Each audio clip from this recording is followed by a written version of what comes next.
Nave cohort, good morning. It is Saturday, which means it is time to get our learn on as we join in on another official Pantheon training sort of Saturday morning Pilum teaches DCS. We are once again focusing in on the F-16C Fighting Falcon. We'll be covering several topics there with us today, looking at some dumb bombs, CCIP mode, CCRP mode, a little bit of use out of the lightning pod, and some basic tactics if we got some time. And we're going to be using, of course, the NTTR training mission, as we've been doing our things there with that. So let's go ahead and flip things over, and we will go ahead and get ready, start up the jet, and get to work.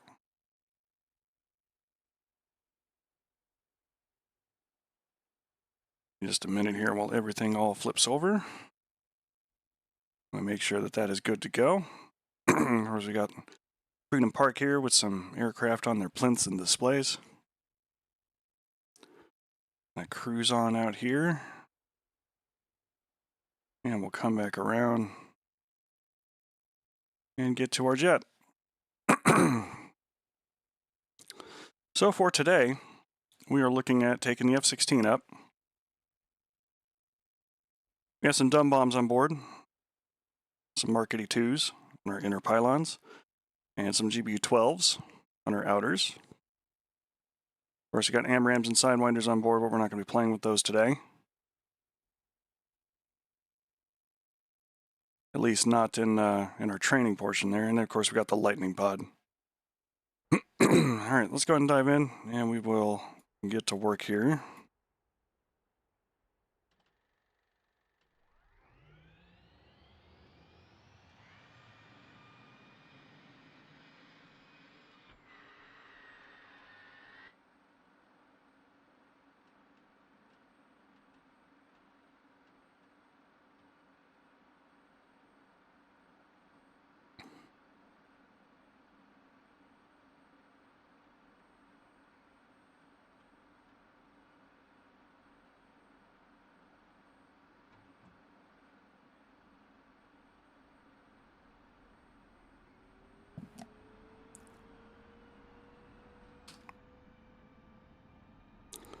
Rolling through startup.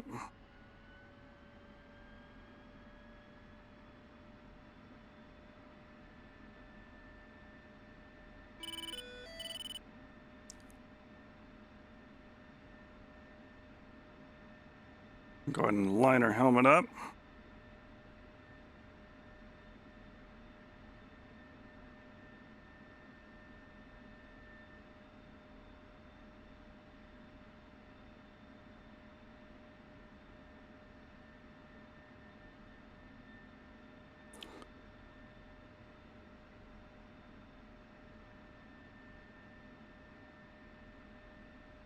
That it really matters a whole lot that we're setting up some of the data link things.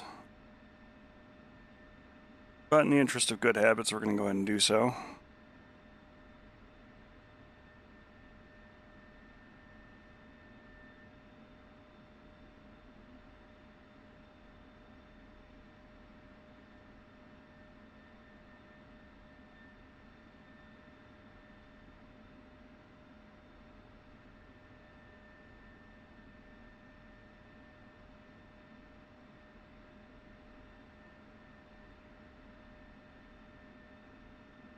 Just waiting on alignment.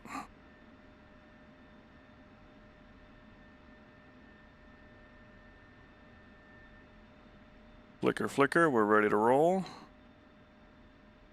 Let's get to work.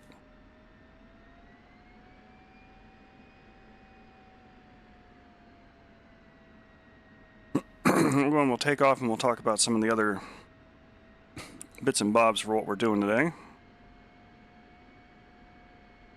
And as you can see, it does not take very long to start the jet, get it ready to fight. Even doing some little things like setting up your flight's data link.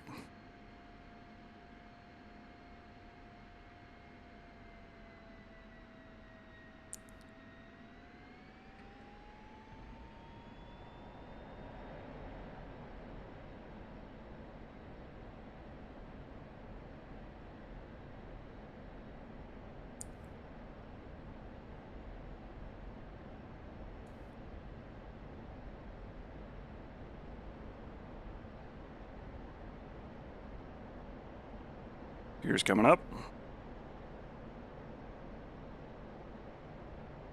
Back off the power just a little bit.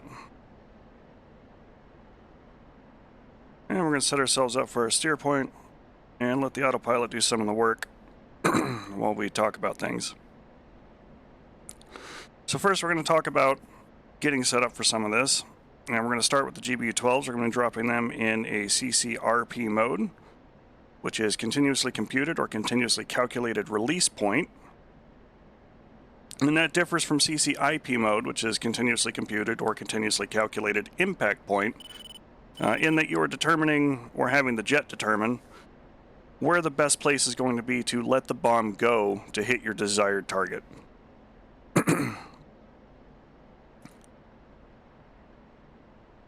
Going to set these other pages up also mostly out of habit, because good habits are good to have.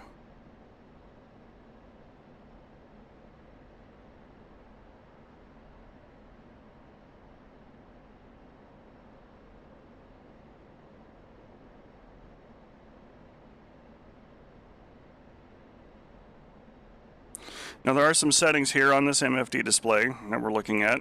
This is in the SMS for the weapons themselves. Of course, across the top we've got what mode we're looking in, how we want to drop the bomb, either CCIP, CCRP, DTOS, LAD, or manual. I'm going to be using CCRP today. You can set, are you going to drop in pairs, or are you going to drop in singles? We're dropping GBU-12, so I really don't want to drop more than one at a time. Our ripple distance or impact spacing really doesn't matter, because again, I'm only dropping one bomb. And our ripple release pulses, which is our ripple quantity, we want on 1, because I only want to get rid of one bomb at a time. Over here on the left, we have nose-tail fusing, which is going to be important for our GBUs. As if we get up here and take a look, the two fuses there, the nosed fuse arms the warhead itself for the bomb. The tail fuse deploys the fins, which is important. It's also important for things like snake eyes. So if you want to quickly convert a high drag bomb to a slightly lower drag bomb, you can go ahead and just use nose-tail fusing only, or nose fusing only rather, and not the tail, so that the bomb does not deploy its fins to slow the bomb down.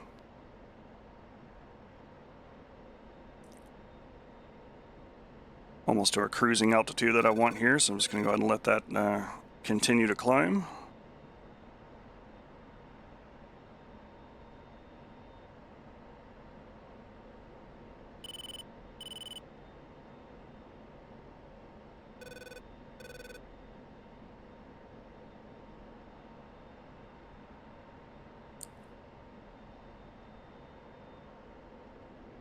That'll do for now. Let the airspeed come up a bit. And while we're doing that,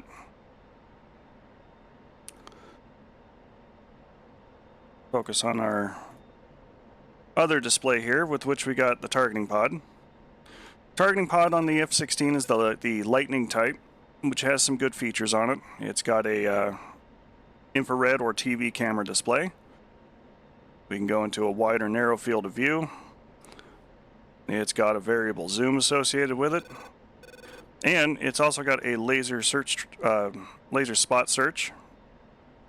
So if somebody else is lasering a target, we can tap this button and it will go, I'm looking for it, I'm looking for it, I'm looking for it, and if it finds the laser, it will zip the pod to wherever somebody else's laser is looking, which is extremely helpful for trying to identify, different targets that are downrange, find something in particular that you need to destroy, that kind of thing. Up on the HUD, we can see that there's a square box that indicates where our pod is currently looking, and if we, were to look outside with the helmet sight, and not every mission will let you use a helmet sight, but for now, this is what we're doing, so we've got it up. There's a line and a little box with an X on it that tells you, hey, your waypoint is over here. If I was looking out here to my left, and was like, okay, there's something out here, I've got my pod, it's looking broadly this direction, where's it at in particular, you would see this box without the X on it somewhere out here wherever the pod was actually looking, so you can actually steer it while looking at it in that other site.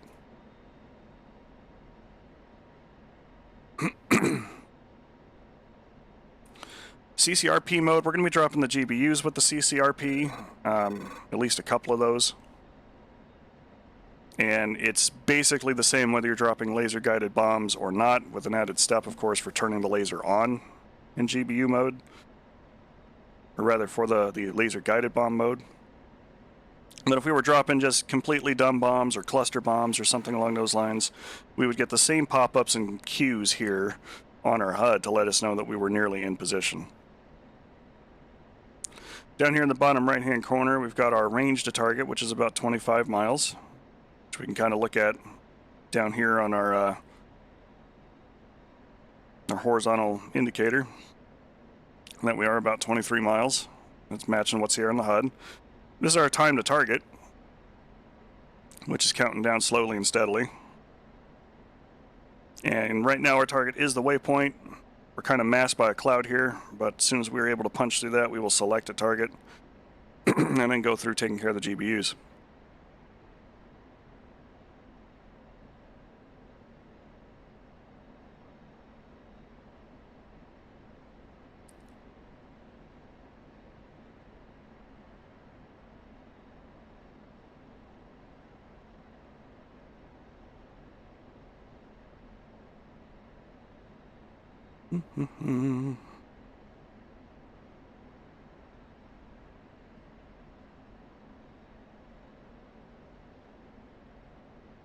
We can change the laser code that we are shining at or looking for,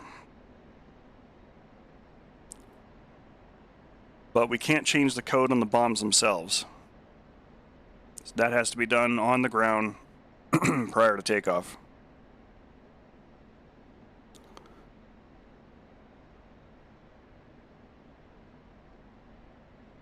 Alright, so as we get up here, we are going to go ahead and pause and just kind of take a look at some things here. We got our target area, we're looking at it in the pod. We got a little bit of a zoom on it, not too much, and we're also in wide mode versus narrow. You can get extremely close on these targets from a good distance away. But for our first bomb, we're going to go ahead and try and designate this little spot over here, kind of above right of the targeting sensor, where it's currently looking, and see how many of those we can kill with one GBU. We are, of course, going to need to do things like turn our master arm and our laser arm on, which will activate our weapons and get them set up. And then we will just, fly the course and do what we got to do.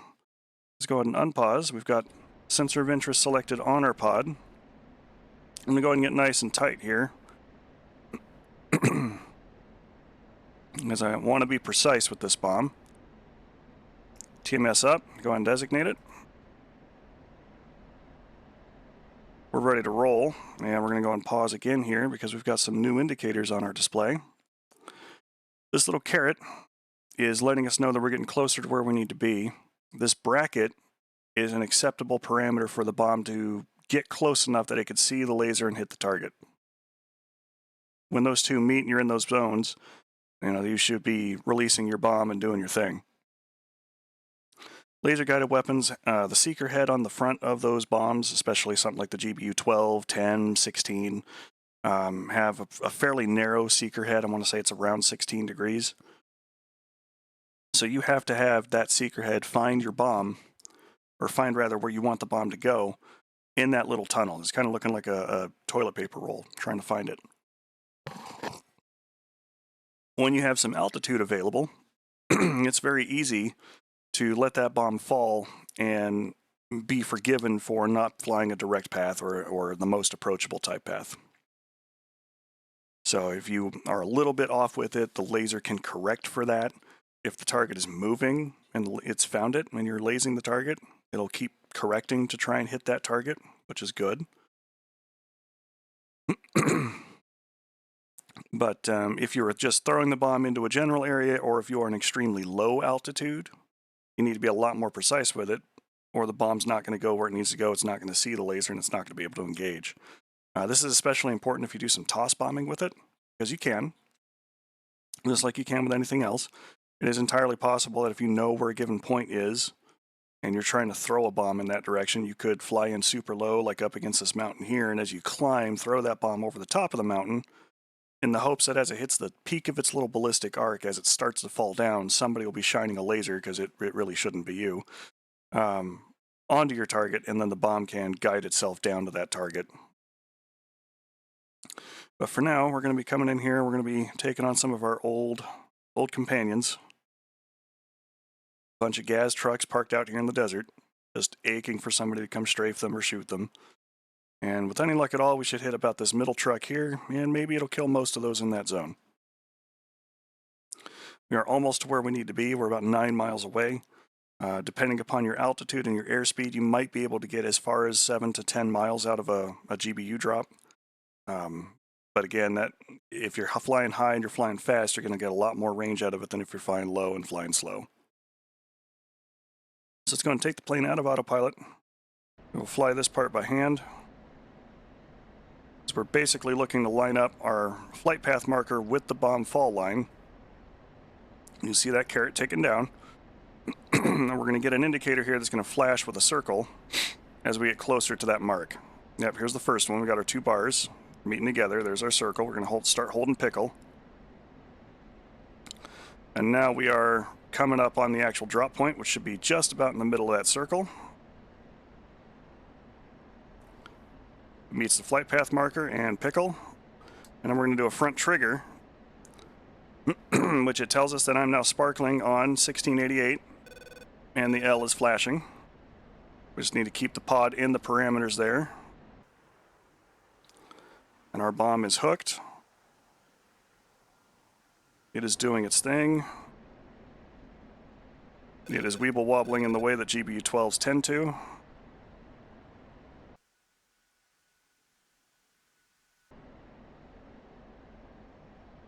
Just going to zoom out here a little bit, and kaboom.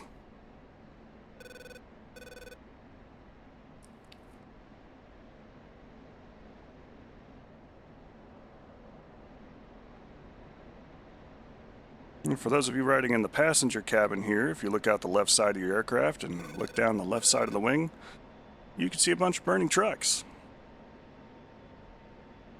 Yes, those burning trucks are a fair sight to be seen this time of day.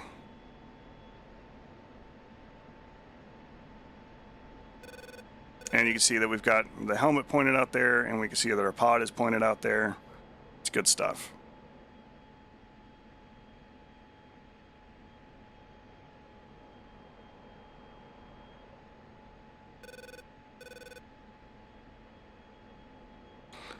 Go ahead and go wide field of view.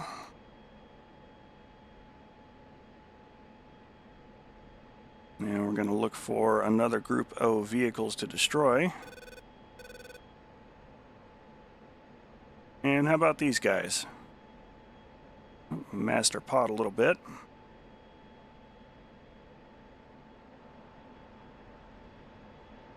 We've got a good bomb fall line, so we're just going to go ahead and turn in on it. Good morning, Chief.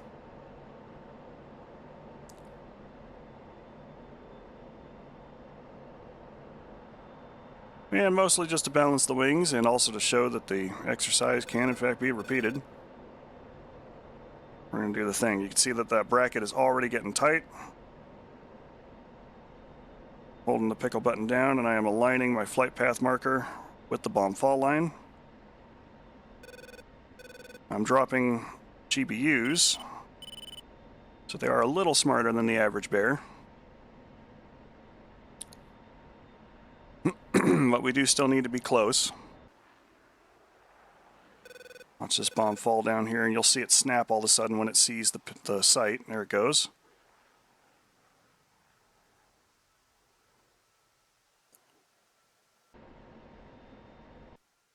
The earlier model laser-guided weapons like GBU 10, 12, and 16 use what's called bang-bang guidance,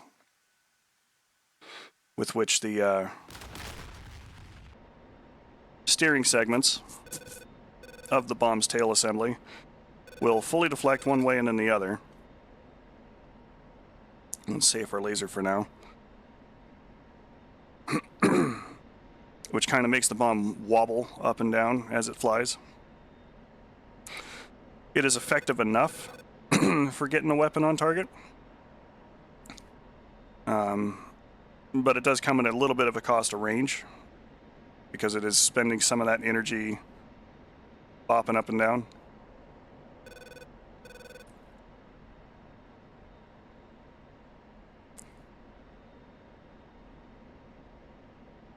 Alright, so while we are in Safe Town, we're also going to talk about CCIP mode. Real quick though, before we get too far away from it, some of the newer precision bombs like GBU-24, which are comparatively more expensive, so they're usually used for higher value and higher threat penetrated targets, uses proportional guidance, which the fins will only deflect as much as they need to, which conserves some of its energy and really lets that bomb get the most range out of what it needs to do. Alright, so while we're here and it's telling us all the things that we've killed and how good of a pilot we've been so far today, we're going to talk about CCIP mode, which is the continuously computed or continuously calculated impact point. And we got some different HUD indicators here. First and foremost, if you are using a targeting pod, the targeting pod is slewed automatically to where that little circle dot is on the bottom. Like if I point that thing on the peak of this mountain here, and then I look down, that's kind of where we're looking. I'm just going to go ahead and zoom that out so it makes that a little more obvious and follow something like this road.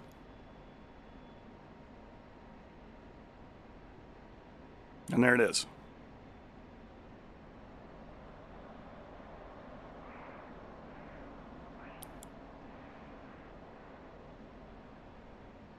Under 7,000 pounds. I'm just going to go ahead and get rid of some of this extra weight.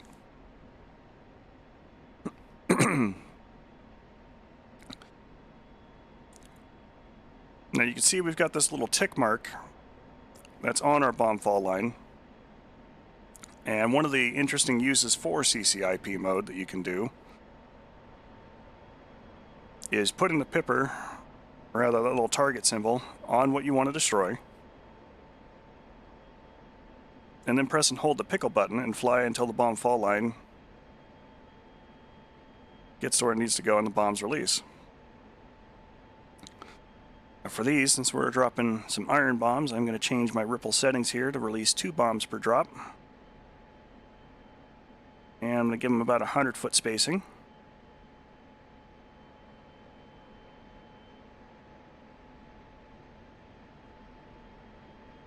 And now our little diamond here is on the waypoint.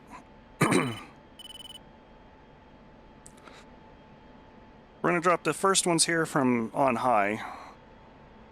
But the nice thing about the CCIP mode compared to CCRP mode is that since it's showing you the projected impact point, you can really use that for some rapid acquisition. I need this to die kind of right now and I can see it sort of attacks. You don't have to slew a sensor over to it. You don't have to, hit TMS up first and do anything with it. It is all meant for real quick. I see it, I bomb it, and that's what we're doing. Alright, so our target for these 2 bombs is going to be this little diamond-shaped group off to the right of the waypoint, kind of in the center of the crosshair.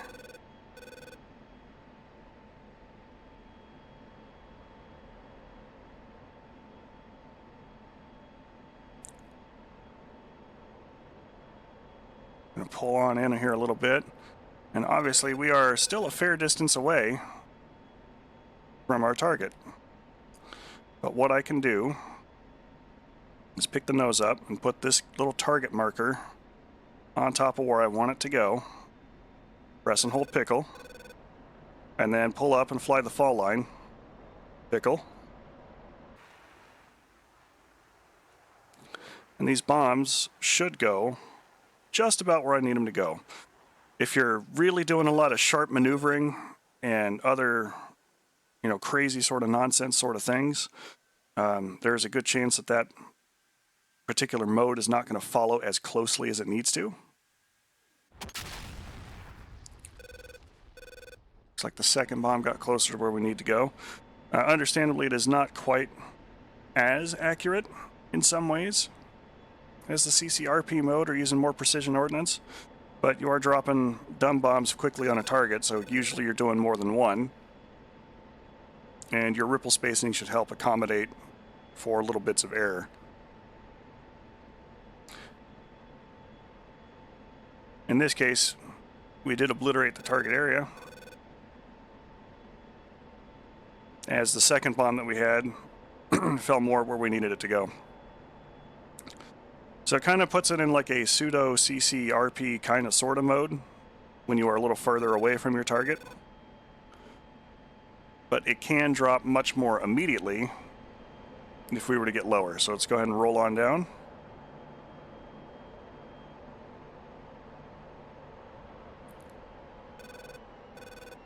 Go easy on the throttle here for a minute. And this truck here in the very center, kind of all by its lonesome, is what we're going to get next. When that tick mark does not appear, the bombs will fall almost immediately. There they go. In CCR or CCIP mode.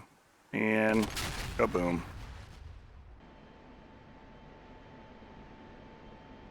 Very dead.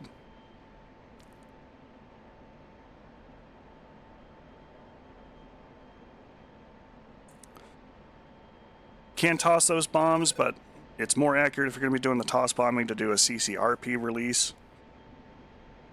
You know, pick your release point where it's going to be. The computer will do the work for you based on the pitch, airspeed, altitude, other parameters of the jet, and really kind of let you shove that bomb into the air. There's also a toss mode that you can use for that too. It's really a matter of how accurate are you with the modes that you're using and how much you know how to use them. In CCIP mode you can use for, you know, more rapid shallow dive type things.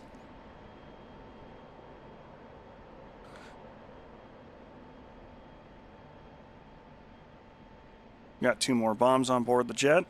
Let's go ahead and give it a little bit more spacing. By 200 feet. And we're just going to come in low and a little quick over the top of our first bombing target and try and pick up those last 2 stragglers who didn't quite make it. There they go. Pick the nose up and climb away. And boom, boom.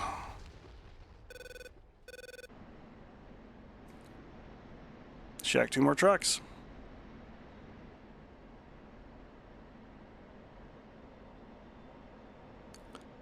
Somewhat in line with that CCIP mode. You get this little air-to-ground button here. You can go to your air-to-ground guns mode.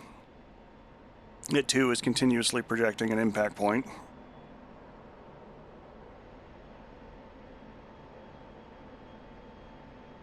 So we're going to come in and we're going to strafe this other loose target, kind of out by himself.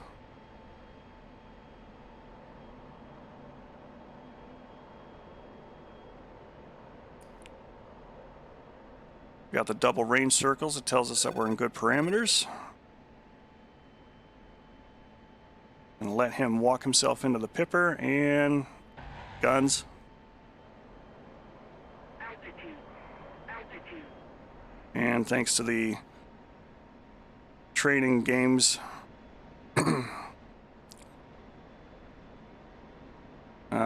BDA, it's shown us that we did in fact hit that target. It's not quite dead though. We're going to turn around and give him the business again. And then we'll go get some more weapons and we'll put them into practice against a slightly more live target.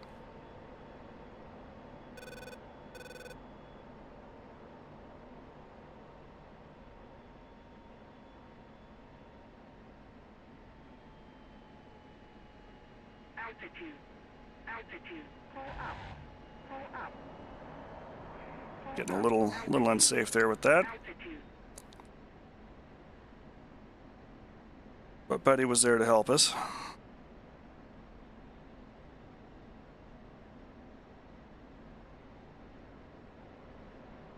Extend for a little bit. Got a nice little run in on that. It's not a threatening target, so I'm not worried about, you know, trying to flare or do any of those types of things.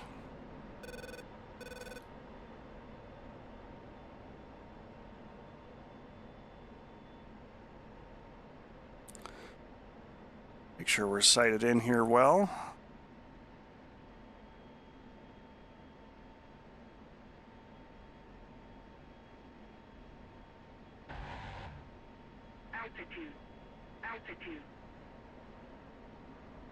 And now we took catastrophic damage.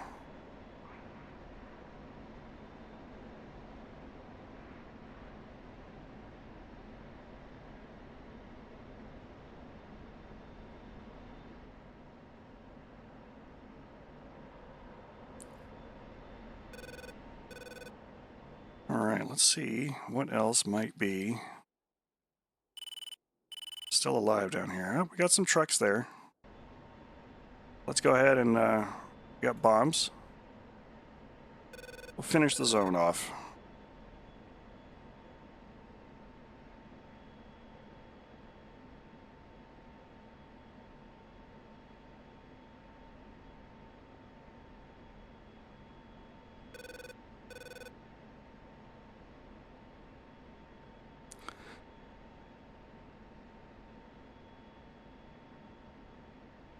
TV mode here for a minute.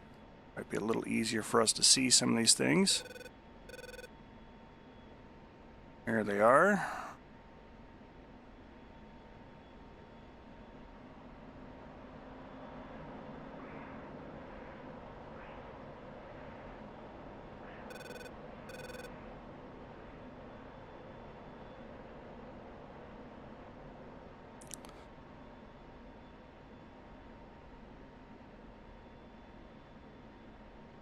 Coming up on our drop point.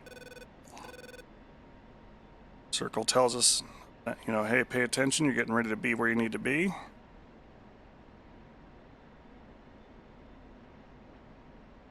And we'll arm our laser, turn it on, because we are a little close. But it's hooked.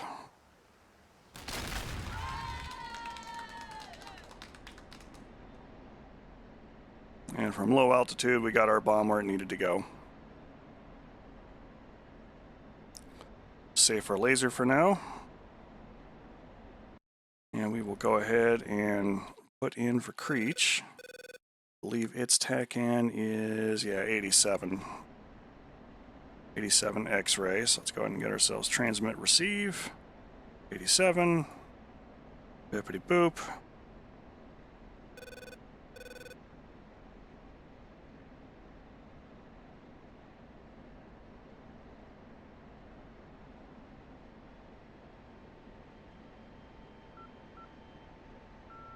And who needs some bring back?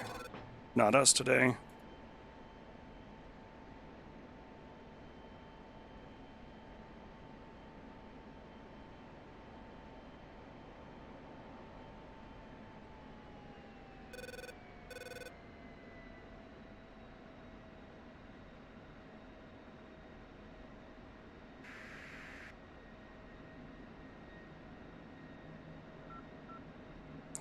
We're 11 miles away from Creech, which should be just over that hill there to our left that we turned away from.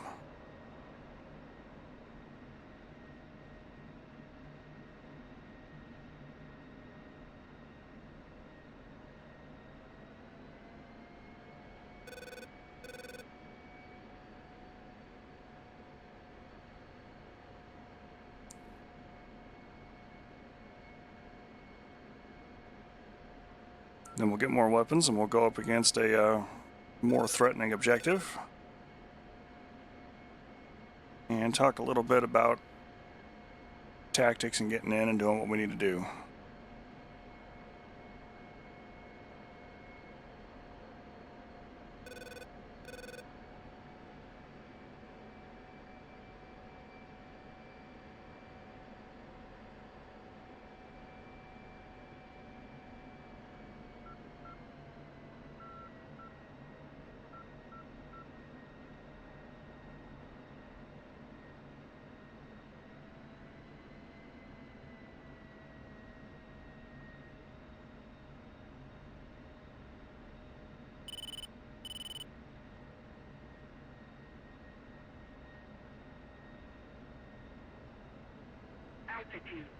Altitude.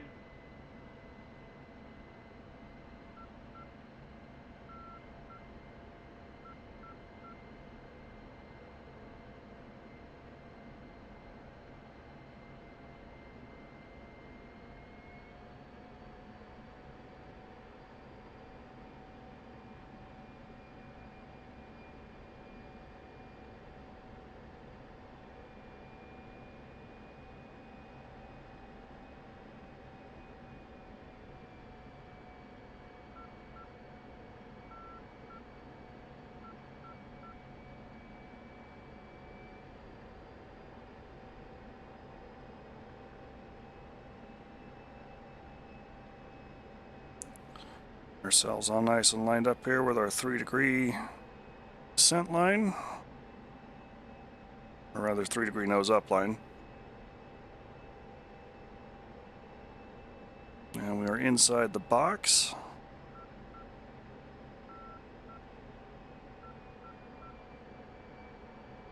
We're on AOA.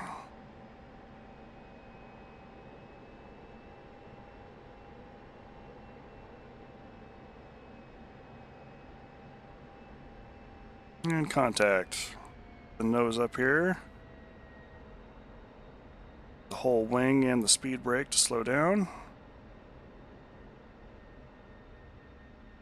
And as the nose falls, go ahead and apply those brakes. Under 100 knots, I could turn on nose wheel steering, but I still have some rudder authority as I fall through 70. Now I'll turn on the nose wheel steering.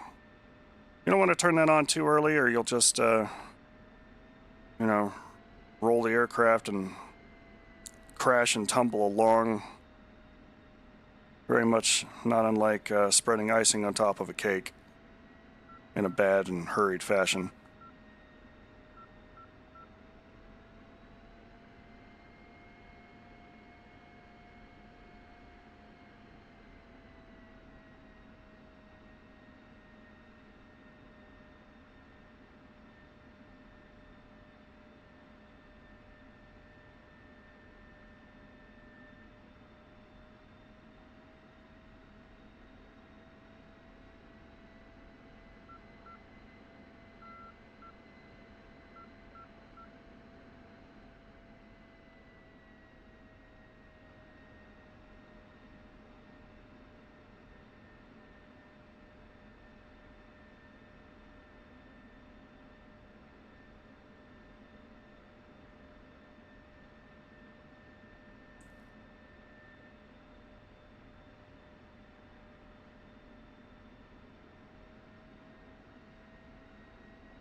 Taxi on down here towards this other side. We'll park the jet, get some new weapons, and we'll go get to work.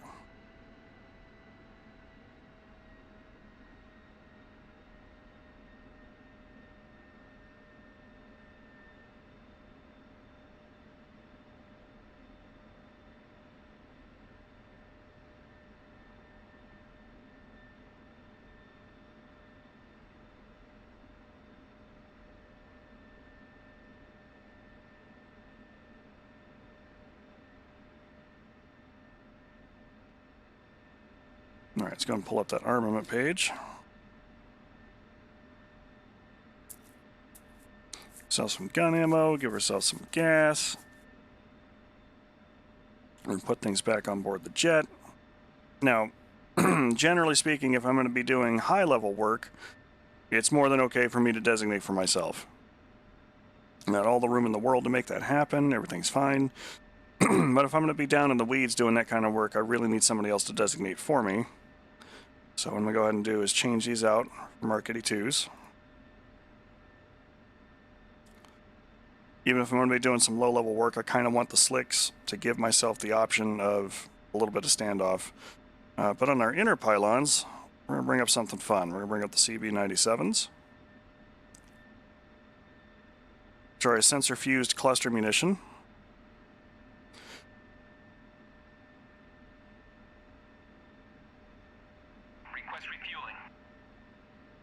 And you can employ those in CCRP or CCIP mode, but there is one important caveat, two really, when it comes to utilizing cluster weapons. Take a sip of coffee here first before we roll.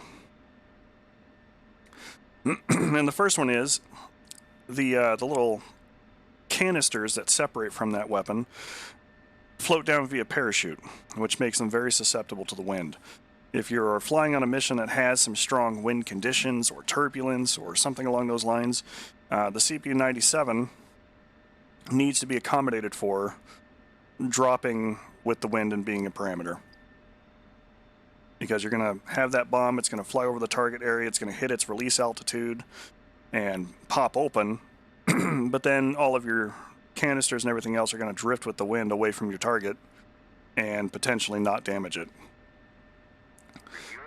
The CBU-87 suffers from a very similar sort of fate in that the little cluster munition portions of that, once they separate, all of their little submunitions are also susceptible to the wind and can be blown off course.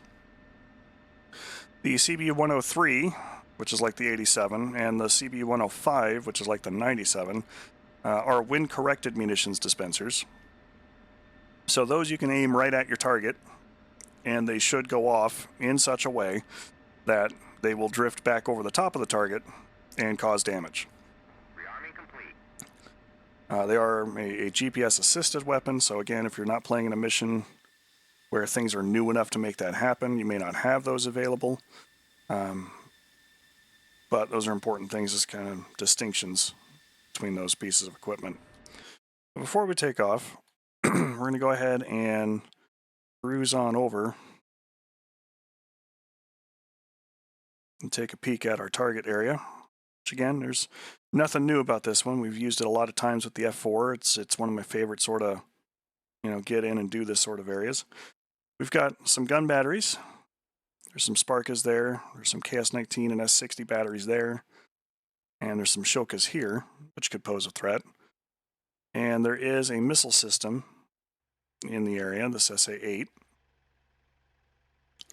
But we're going to be trying to come in and attack those and really try and put the work in without getting killed. Understandably, there are not a lot of targets here for which cluster bombs are really going to be the answer. But we've got some on board, and there are some areas where it might work, so we're going to go ahead and use them. But if I knew nothing about this area when I came up, we'll go through that first as we get up and look the area over from a safe distance. Select our targets, and make our way in, just put the work in, and do what we got to do. So let's go ahead and take off from Creech Air Force Base this time.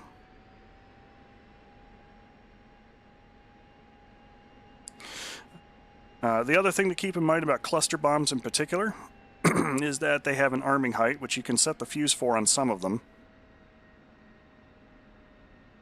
The burst height for the CBU-97s that I'm using is 1,500 feet above ground level, which should make for a fairly tight and confined explosion over the target area. Really kind of give you about 150 meters worth of everything dies here, or 150 feet rather of everything dies here. So if you drop in pairs, you could spread that out to about 300 feet.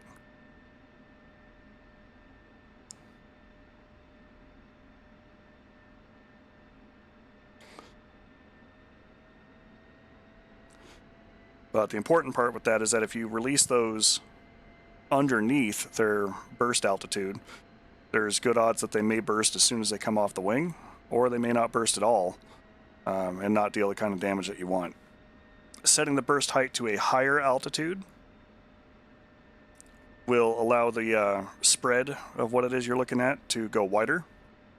But much like a shotgun, the wider and farther you are from your target, the less likely it is that you're going to get a good enough concentration to kill everything in the area underneath it.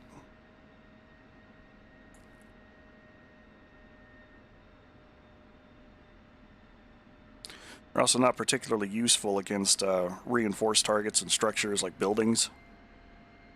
They'll deal some damage, but they're mostly meant for, especially in the 97's case, tank busting.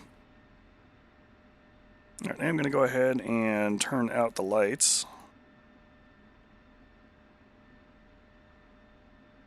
And actually turn on the IFF system, which up to now hasn't been an issue because it's just me. Well, let's hit it.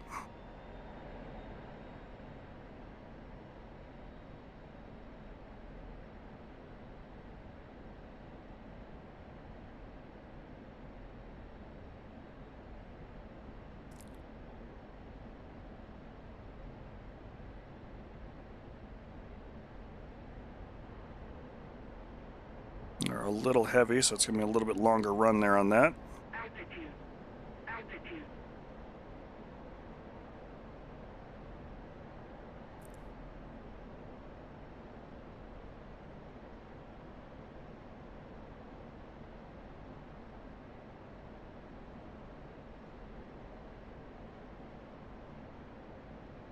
Go ahead and reset our TGP station there since we've rearmed.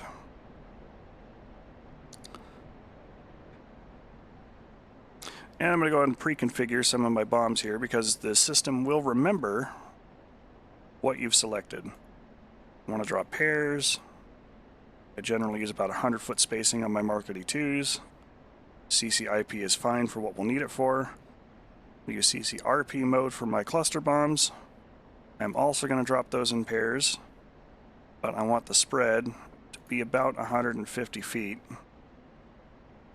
Actually, we're going to dial that up just a little bit to 225 feet.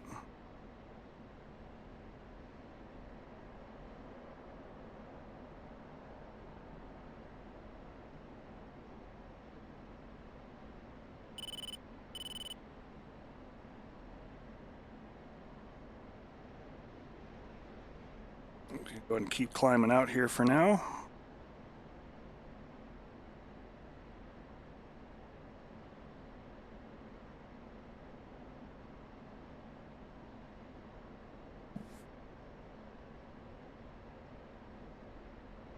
And we'll roll through sorting out a target area.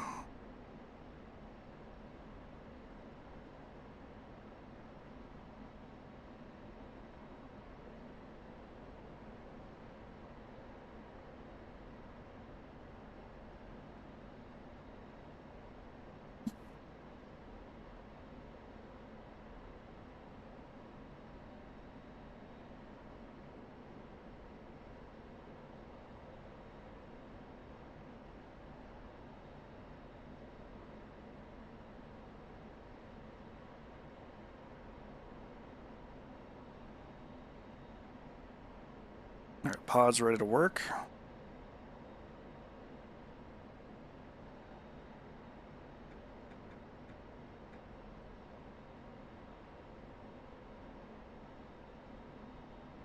Down the contrast and adjust the brightness a little bit. You should always do that with your displays, especially your targeting sensors. The defaults are not always the best way to go.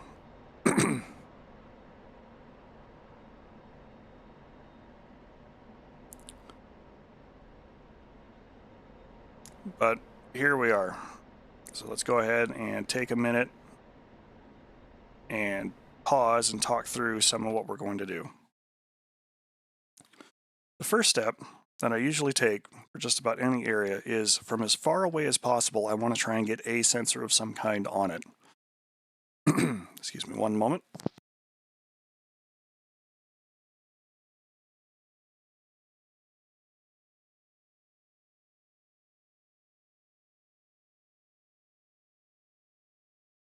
Sorry, I figured nobody wanted to hear me blow my nose. So we're going to get our sensor on it as quickly as possible.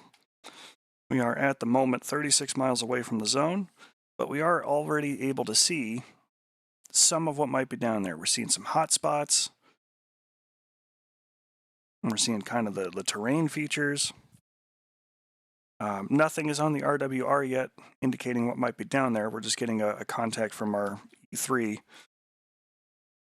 that is out here doing, early warning work. That's the only thing that we're getting on the RWR at the moment from our distance. So 30 miles out, we can be fairly confident that there's no super long-range SAM systems that can see us at least. Because if I unpause and look around a little bit, we do have a hill that's in the way that's sheltering some of the area. We got another hill on this other side that's sheltering it.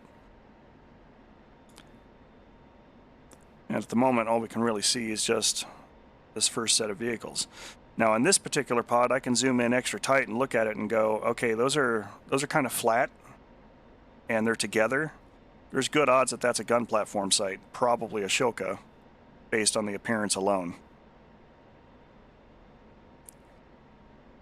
Some of the buildings in DCS, unfortunately, do stand out extremely well in the heat, so this is actually a place structure and not one that's built into the map because it's got a big thermal signature. But now we have a new contact on the old RWR. Let's see if I can maneuver here a little bit. FC, so now I know there's a fire can system down there somewhere. The trick with this is that you want to get a feel for everything that you can about the site from as safe a place as possible prior to even moving in. Looking in with the old Mark I eyeball, I could see that I've got a low hill here that matches what I've seen on the pod. We've got some cloud cover, which could pose a problem, but since we're in the recon phase and we're safe, we can kind of maneuver whatever way we please to really look the site over and see what's out there.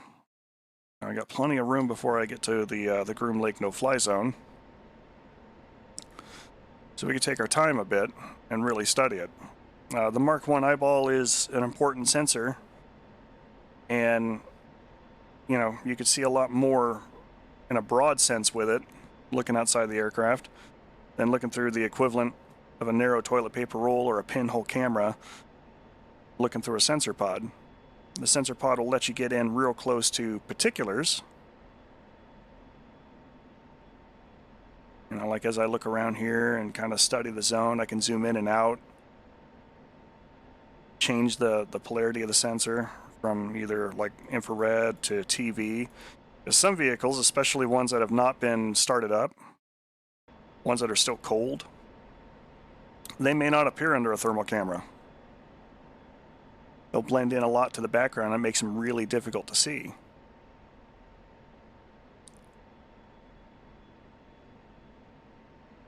So we've got these vehicles here, and as we get closer and look at them, they're a little more boxy. So that's probably the Sparkas that are located on the crossroads. And as I slew the camera around and look with the infrared imager, now we can zoom in and out. There's another hot spot. Okay, there's a vehicle there of some kind. It's kind of squat, a little tapered in front. Probably a BMP-2 or a BMP-1.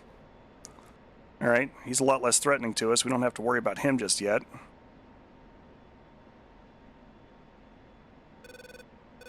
But we do know there's a fire can, and wouldn't you know it, now there's an 8 looking at us now too. We're 17 miles away from the zone, but now we know that there's a credible SAM threat here, and we should probably look around and find him, especially since I don't have harms on board the jet to go find them for us.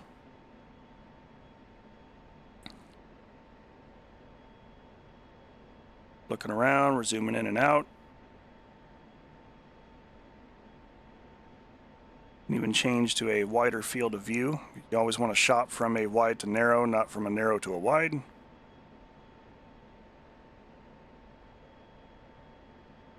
Not seeing a whole lot of anything else here at the moment. We're getting back into the clouds.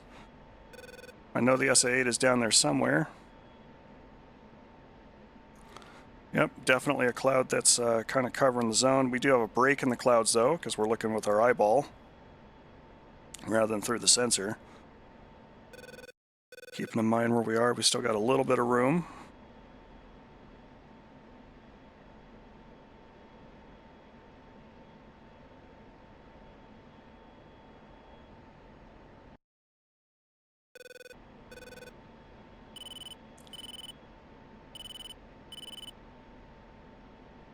All right, very nice, very nice. And as we're looking, we got some more things that are showing up. We can see that there's this gun platform here, and there's our fire can. Active radars will always have a little bit more of a thermal signature.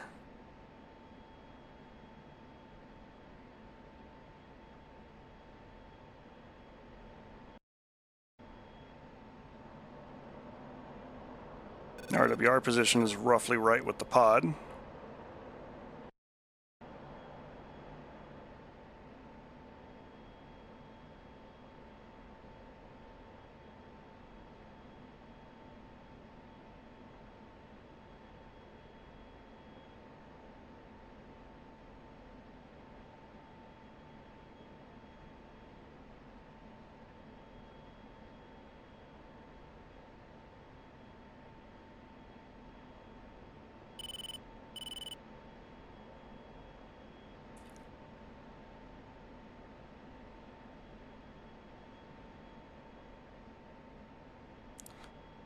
But as we get in here and we're looking,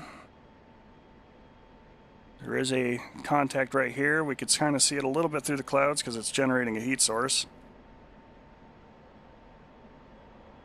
Of course, we are getting kind of dangerously close to everything here. But as we get that break in the clouds, we can look at it and go, wait a minute.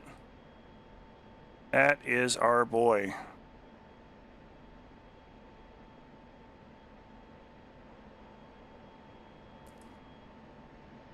We know he's there. We know who he is. And perhaps just as important, we're watching those launchers point at us. I was like, well, how are we going to kill this without a harm? Well, the answer is we're going to use cover.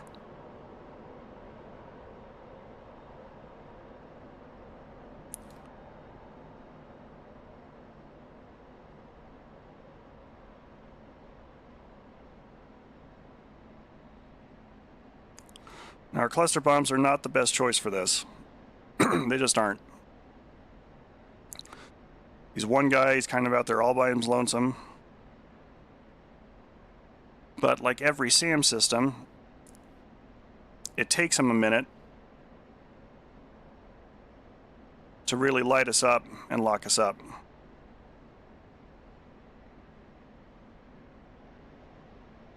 So if we come out here, we consult the old Mark 1 eyeball. We got this hill right here. We know he's in that structure.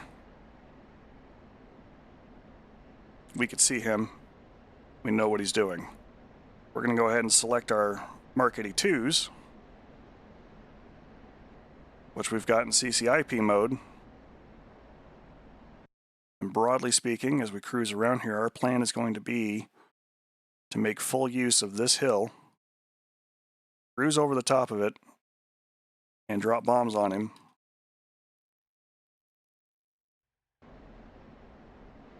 Before he can shoot at us.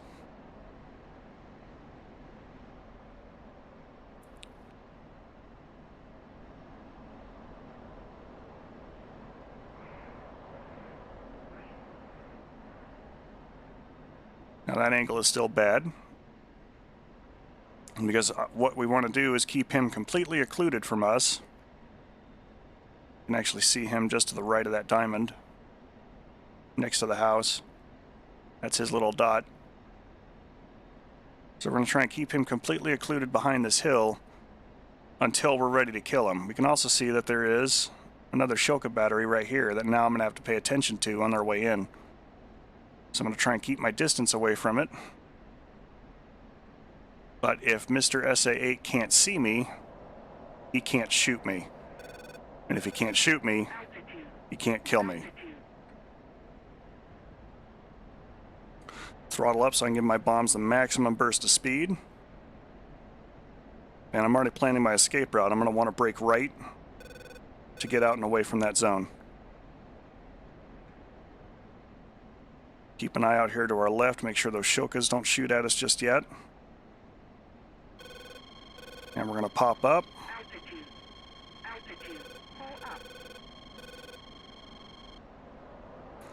Bombs are away? No, they are not, because our master arm wasn't on. We need to escape a little quicker. Put out some countermeasures. We're going to keep low, we're going to keep quick.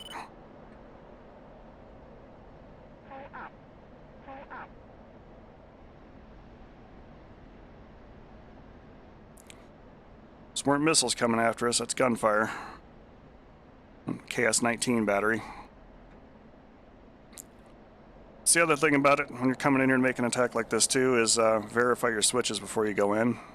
Otherwise you're going to get up there and have a good approach, but no release.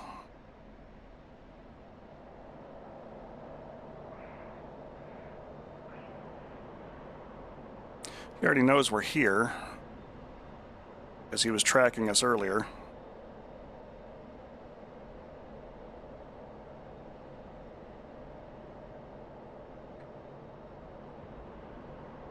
Still got plenty of gas.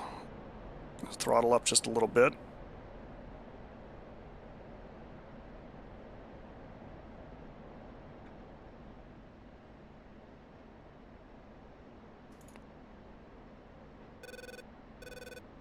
Get rid of the bomb or the gas tank here real quick, because we sure don't need it. AAA is tracking us again. But same thing, we're going to come up over the top. Why are we in CCRP mode? That's not what I wanted.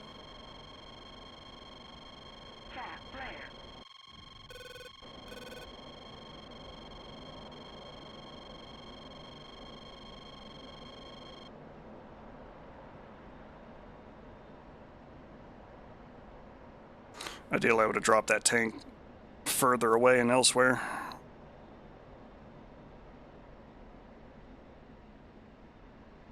Some of the heavier gun platforms are throwing things at us. However, we are very successfully exploiting the longer launch time that the SA-8 has. So he can't track us well enough to give a shot to us.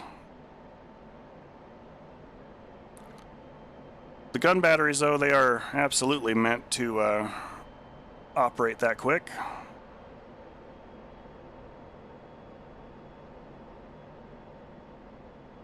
Altitude, pull up, pull up.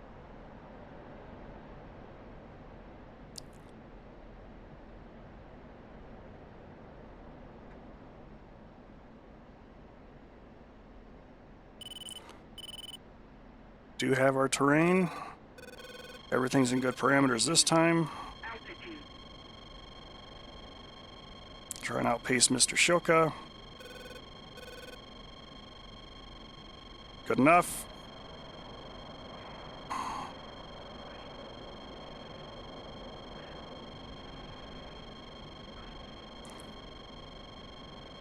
Those are hits, and that SA-8 is dead.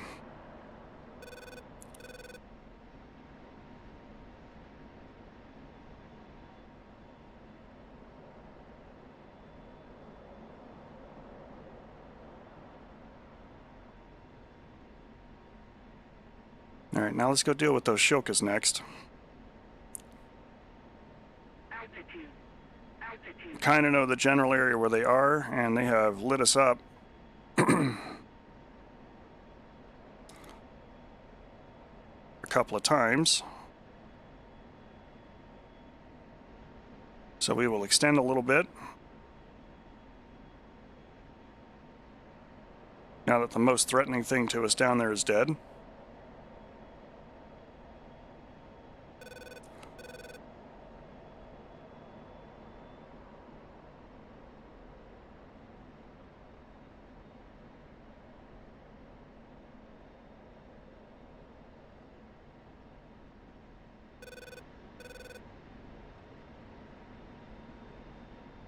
Let's see if we can find them.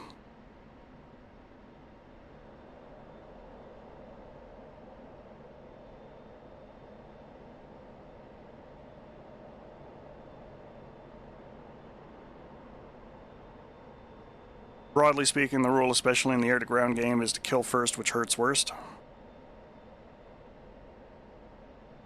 Never in 1,000 years do you want to be called on to go shoot up an MTLB when you've got anti-aircraft artillery in the area.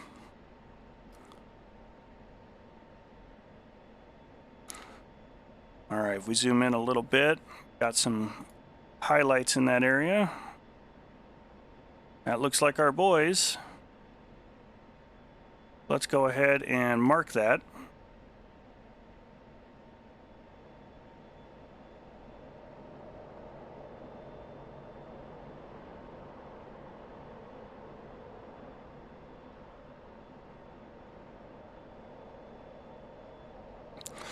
Now, there's a couple of things that we can do to really exploit this one.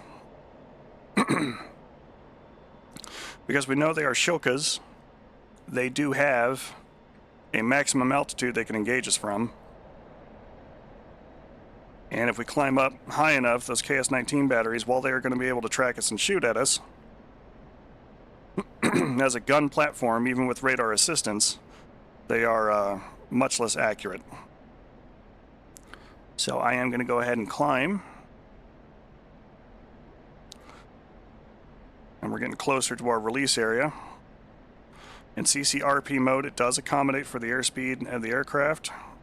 You kind of want to steady it out prior to release just to make sure that you're getting the best possible solution for your weapons.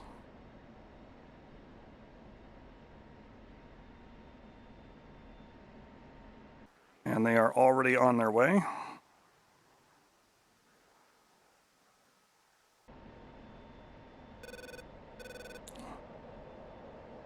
I'm just going to go ahead and put this thing into an altitude.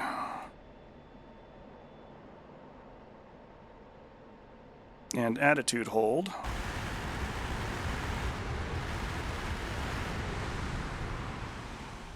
And here they go.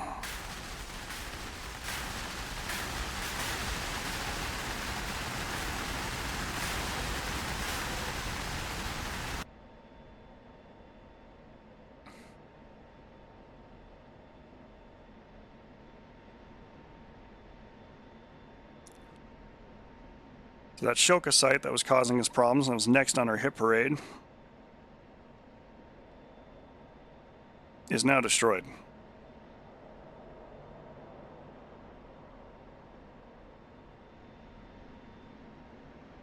Well, we surveyed our area here and we did identify that there were something else in the zone. We're going to go and use our helmet tracking help here to go. I remember that they were somewhere in there and I could see them. Just put the center dot kind of in the middle of all those guys. Unmask our pod and refine our aim point. And we're going to rinse, lather, repeat the same thing for the Sparkas. Now I'm going to aim a little bit short for them to accommodate for how the wind is blowing. Check our fuel here. We got 3,800 pounds. Still plenty for what we need to do.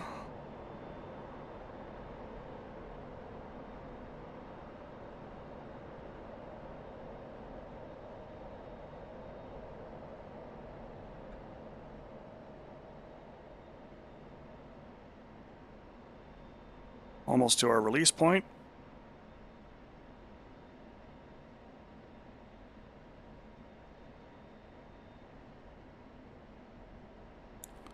And pickle, off they go.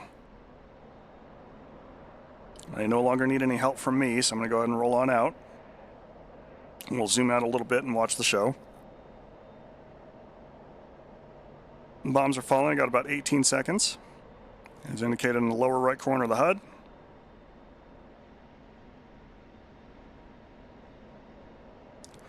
Pop, pop. That's the first canisters being opened. We should see the little snowflakes there hitting the ground in just a moment.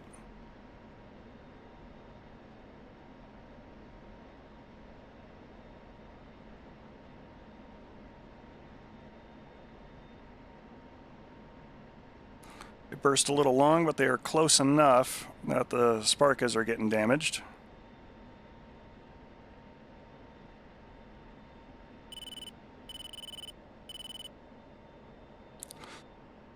And we can verify that looking at the pod that, yep, a couple of them are destroyed. One of them is very badly damaged and is probably not going to be a factor to us anymore. So for our next trick then is, what about that there fire can and those gun platforms? We remember where they were because they're kind of right off the corner of this little building.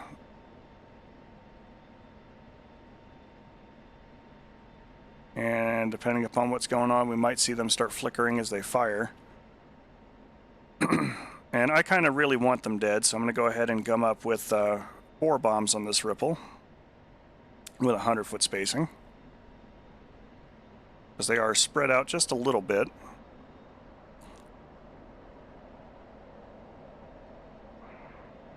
I wouldn't want to use the sensor fused weapons. Like, you could use other cluster bombs, like the 87 would probably be okay. But the sensor fused weapons in particular look for vehicles. And something like these gun platforms. Yep, there they go. And pickle, ripple 4. 5 seconds to impact.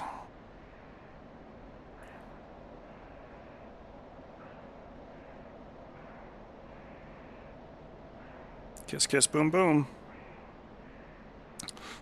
But something like those sensor-fused weapons, since they look for armor, they may not see gun platforms as a viable target and may not burst properly and destroy them.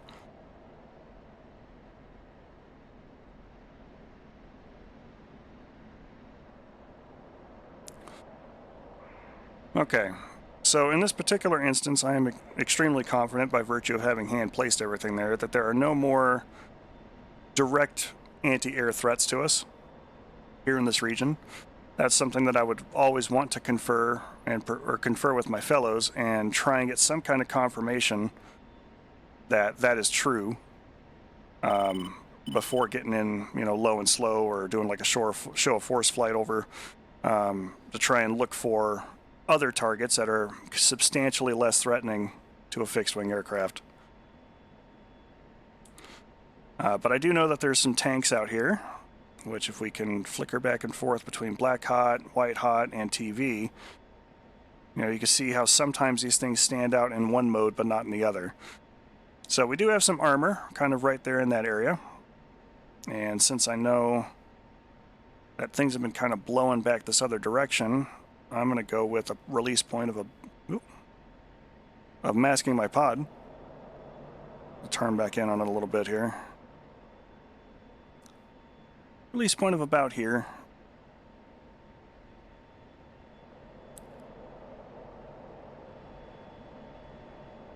But typically, if I'm flying over an area like that, you want to have your eyes outside the cockpit. Don't look in the sensors, especially if you're low and slow, because you're basically looking for tracer fire. You're looking for missile trails. You should probably preemptively flare over the top of the zone to keep you safe.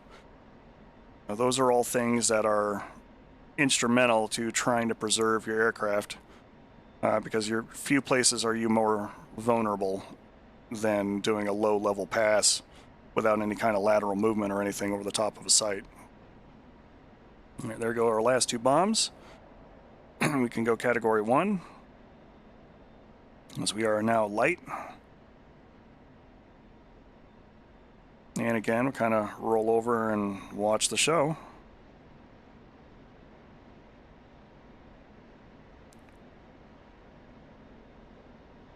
Mark points I'm going to say for like a data link type event rather than the CCRP, CCIP dumb bomb thing.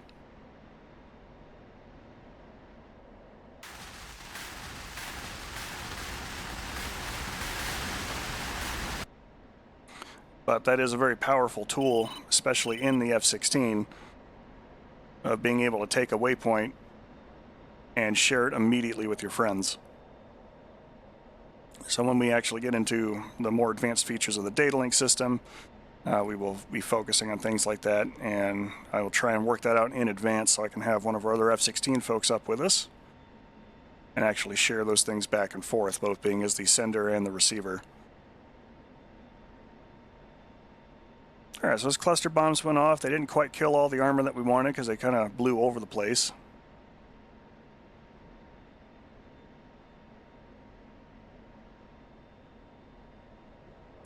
That's true. We'll add DTOS to that one as well, because I was looking mostly just to do the CCRP, CCIP today. But you can use that to store a target point for something that is extremely high threat, and go, I want that to die, and then come back to it later. You have a lot of waypoints in this jet,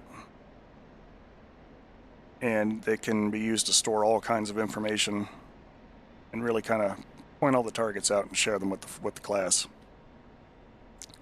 A lot of good advanced features.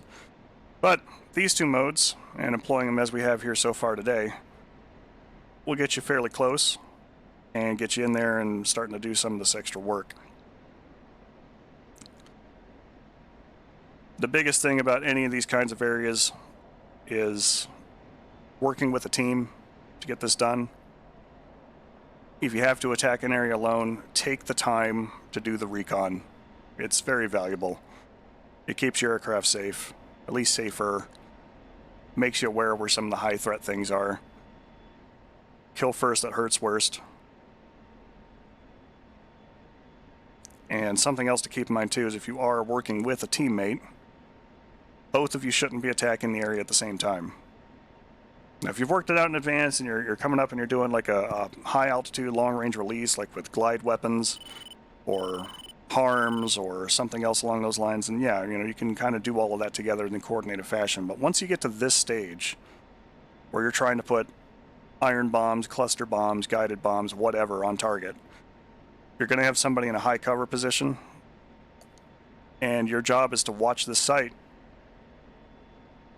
and look for whatever might be threatening the person on the way in. Communication is key.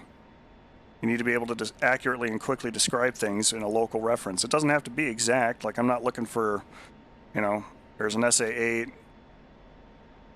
It's behind, this particular type of building and this exact spot and this GPS location. Let me get you a waypoint. You could do that, but that takes time.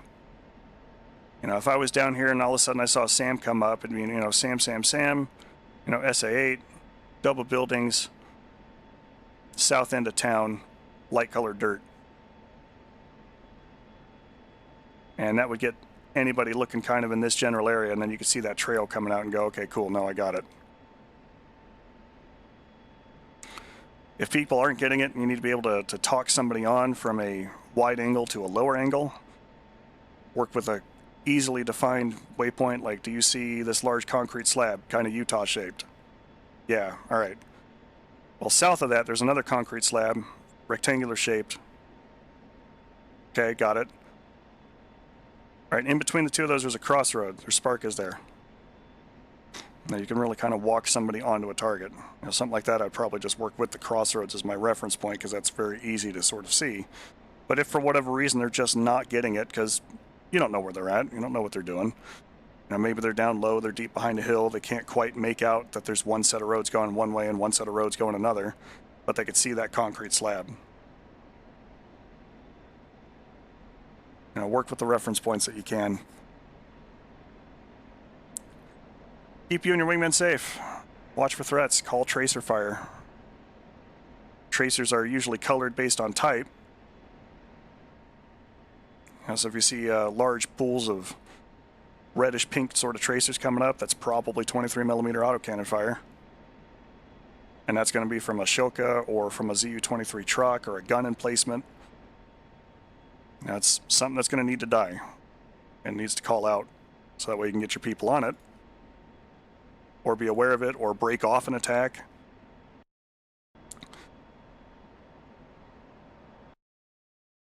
Use the terrain.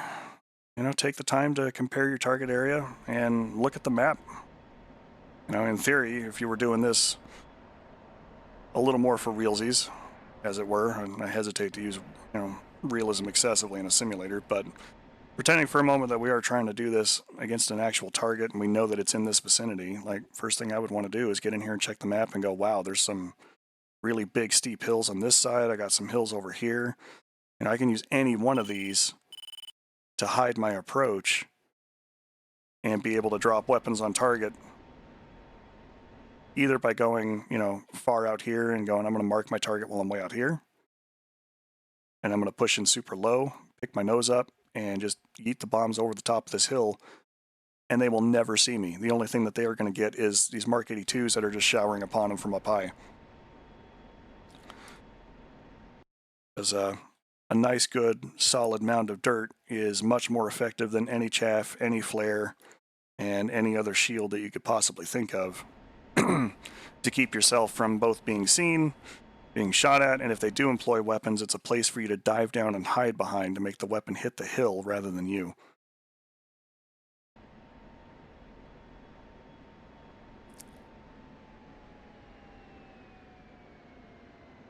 All right, in the meantime, though, it's important for us to make sure that we always complete a sortie and go home, because I don't know about you, but I'd rather not drive the hour back from Creech back into town.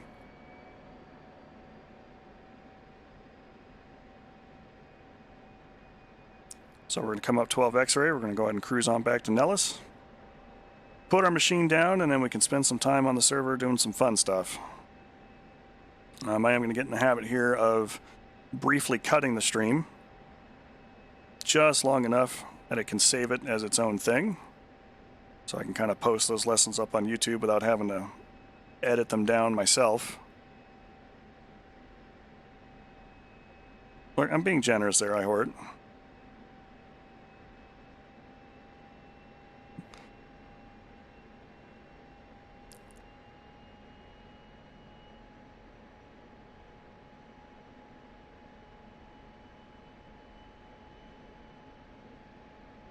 But so far, this has been a good sortie day, apart from a little bit of switchology fumbling there. We got our bombs on target, and we did it safe enough that we're not destroyed.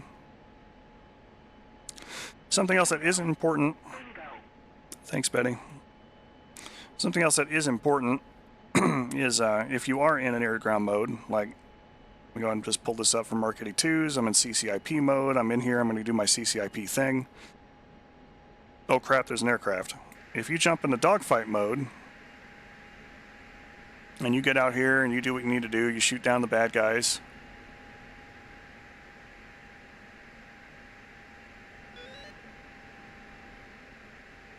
You know, all the things happen. All right, cool.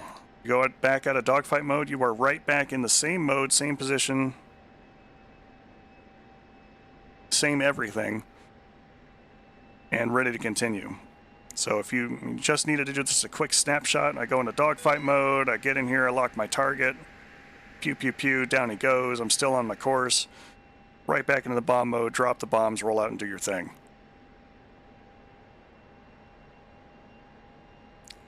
Very important switches to make sure you got available.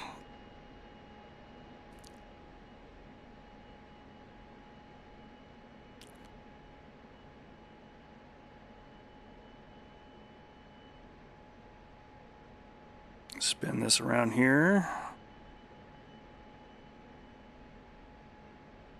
I believe we are 10910 for our ILS. Of course, heading a 210 for the runway.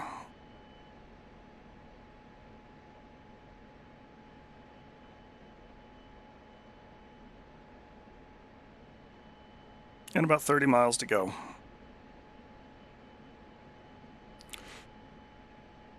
One of the things that I've always cherished and enjoyed about DCS is, while it can get to a point where everything is happening simultaneously, you've got aircraft coming in, gunfire going off, bombs exploding everywhere,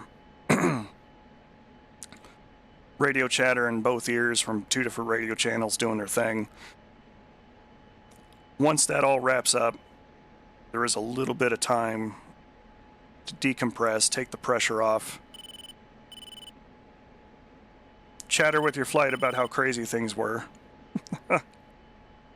and press back for home.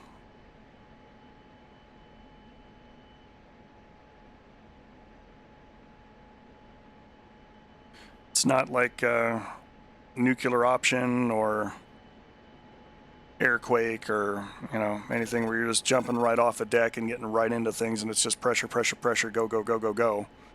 You know, you've got that little bit of time to just kind of cruise, take in the scenery, shake your hand out a little bit, and relax.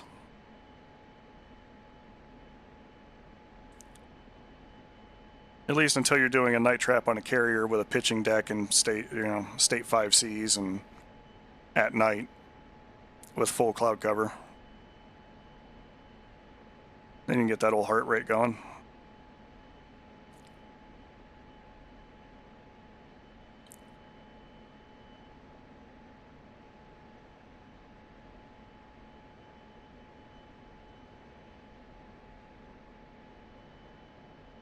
Save the jet. Turn the lights on.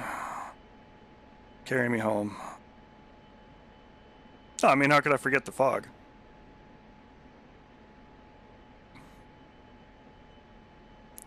Oh, if that. There've been a couple of carrier landings when I was doing a lot more F-14 work on a much more frequent basis that I would on purpose put it to the point that you wouldn't see the deck until the wheels were on it. You know, occasionally you might get little blips of light from the carrier deck out in front of you as you're making your approach and trying to keep lined up on all the needles and other information.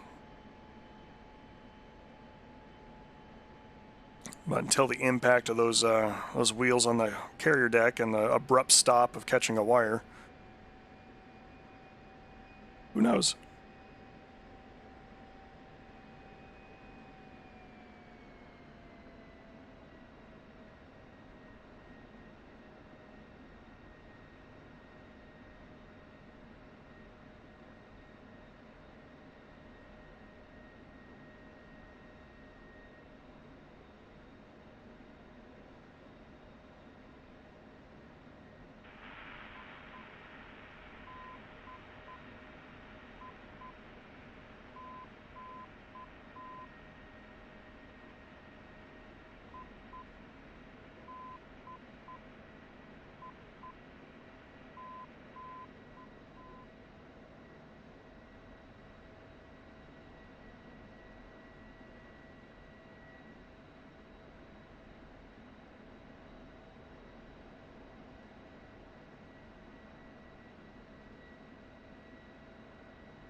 Yeah, 1,600 pounds will be a little floaty on the way in.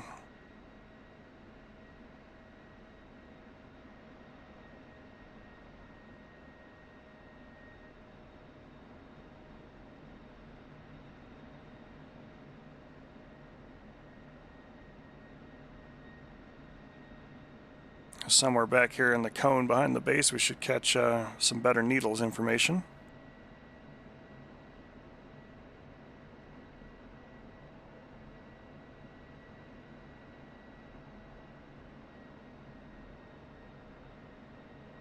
And if we don't, we'll just fly it all in manually.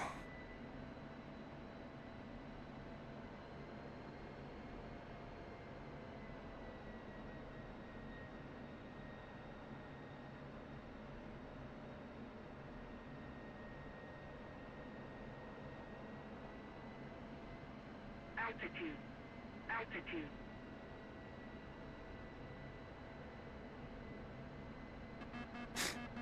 Warning, warning, warning.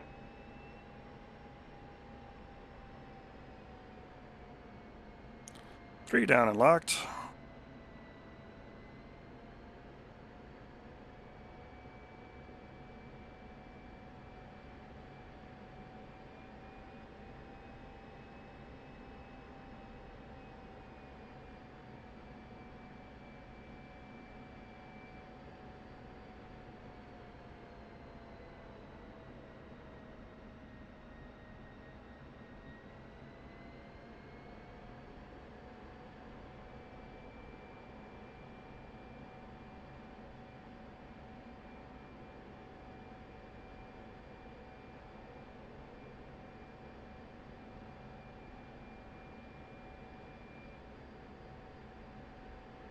I might have to actually turn the ILS system on. That would have done it, but we're here. So I'm just going to do it.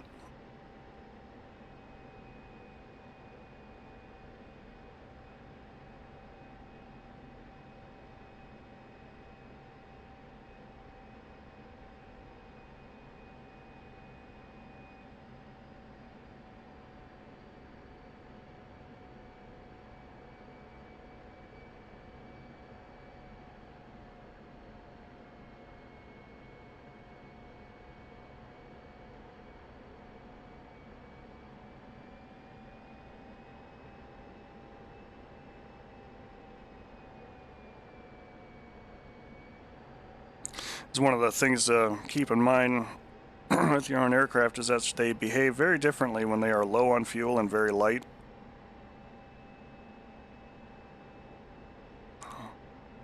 Like I can probably bring a Phantom in at somewhere between 140 and 160 knots when she's low on gas and has no stores.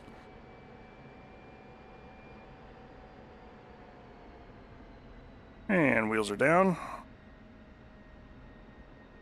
Trying to hold the nose up here, but we're already under 130 knots. Boop.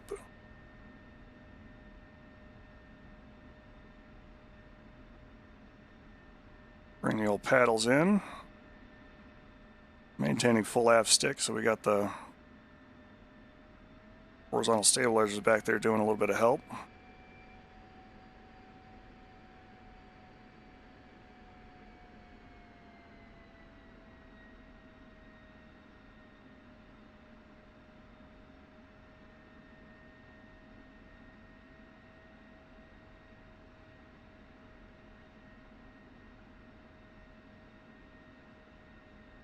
And taxi off that runway.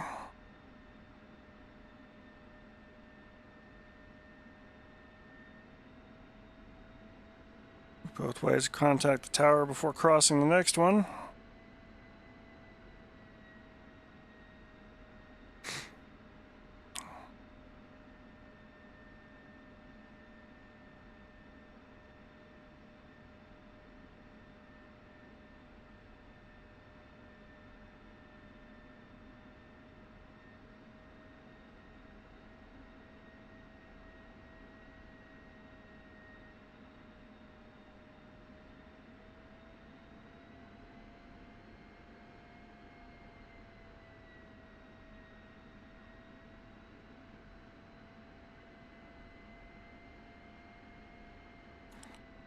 Cruise on down this way and park the F-16 near the hangar where F-16s aspire to.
And there we have it, folks. Sortie complete. It's been an enjoyable one to get up there and fly with folks. Be taking a short break here and bouncing on over to the server to do a little bit of flying. But it has been a good teaching lesson here so far with CCRP mode, CCIP mode, a little bit of work with the Lightning pod. And we will cover new things next week, such as DTOS, mark points, the helmet-mounted display, and some of the data link systems there, and how they all kind of tie together and make that work. So with that, if this is where we leave each other for the day, or if you're going to come by and check later on as we get up to more flying, always ask for consent, trying to communicate as best you can with your partners, try to be genuinely decent human beings. Put up the end credits here. That's going to show our usual display things for a very short period of time. It's Saturday, so we had DCS Saturday today. We're going to be following up with DCS Monday and Classic Games. We'll be playing Castlevania 2. But this will round out the teaching stream for today. Thanks for watching, folks. We will catch up with one another later on. Pilum out.